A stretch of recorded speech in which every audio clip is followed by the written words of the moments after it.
Hi అండి, గోధుమ పిండితో బిస్కెట్స్ చేసుకుందాం. మీకు చాలా క్రిస్పీగా వస్తాయి, టేస్ట్గా కూడా ఉంటాయి. 1 కప్పు పంచదార తీసుకున్నాను. 3/4 కప్పు నీళ్లు పోసి పంచదారలో కరిగించాలన్నమాట. ఆ క్లిప్ మిస్ అయిందండి, వాటర్ పోసేది నేను. కొద్దిగా చిటికెడు ఉప్పు వేసుకోవాలి. వేసి 1/4 కప్పు ఆయిల్ అన్నమాట. ఏదైనా వేసుకోవచ్చు, రిఫైండ్ ఆయిల్, స్మెల్ రాకుండా ఉండే ఆయిల్. లేదంటే మనము నెయ్యి వేసుకున్న 4 టీ స్పూన్లు 1/4 కప్పు వేసుకోవాలి. కొంచెం ఇలాచీ పౌడర్ని మిక్సీ చేసి వేసుకోవాలి. 2 టీ స్పూన్లు నువ్వులు వేసుకొని బాగా కలుపుకున్న తర్వాత, పంచదార బాగా కరిగిపోయిన తర్వాత, ఇప్పుడు మనం గోధుమ పిండి తీసుకొని ఉండలు లేకుండా కలుపుతూ ఉండాలన్నమాట. మనకి 2 కప్పులున్నర పడుతుంది మీకు పిండి ఈజీగా. మాది మరపట్టించిన గోధుమ పిండి. కొద్దిగా అటో ఇటో మనము గట్టిగా మనం పూరీ పిండిలాగా కలుపుకోవాలన్నమాట.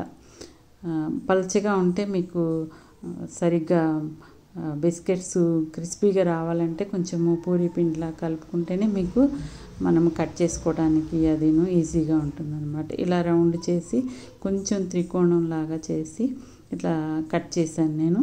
మీరు రౌండ్గా కావాలంటే రౌండ్గా కూడా మనం చపాతీ చేసేసి ఏదైనా మూత తీసుకొని కట్ చేసుకోవచ్చు. ఎలా కావాలంటే అలా చేసుకోవచ్చు. 1/2 ఇంచ్ కంటే కొంచెం తక్కువ మందంలో తీసుకున్నాను నేను. మీకు ఇలా కూడా క్రిస్పీగానే వస్తాయి అన్నమాట, కొద్దిగా మందంగానే. మరీ పల్చగా తీసుకుంటే బాగుండదు, కొంచెం ఇలా తీసుకుంటే బాగుంటుంది అన్నమాట.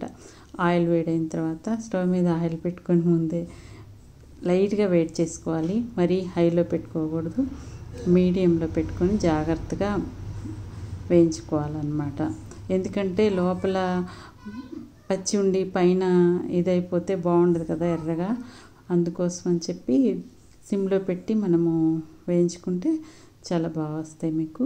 నేను మొత్తం గోధుమ పిండే తీసుకున్నాను. మామూలుగా అయితే సగం మైదా పిండి సగం గోధుమ పిండి అలా తీసుకున్నా ఇంకొంచెం కలరు కొంచెం లైట్గా వస్తుంది మీకు. కొంచెం ఎర్రగా వచ్చాయన్నమాట. మొత్తం గోధుమ పిండే తీసుకున్నాను. ఎలా అయినా చేసుకోవచ్చు, మీకు బాగా క్రిస్పీగా వస్తాయి, చాలా టేస్ట్గా కూడా ఉంటాయి అన్నమాట. ఇంట్లో చేసుకుంటే ఎలా అయినా బాగుంటుంది కదా. ఇంతేనండి. Thank you.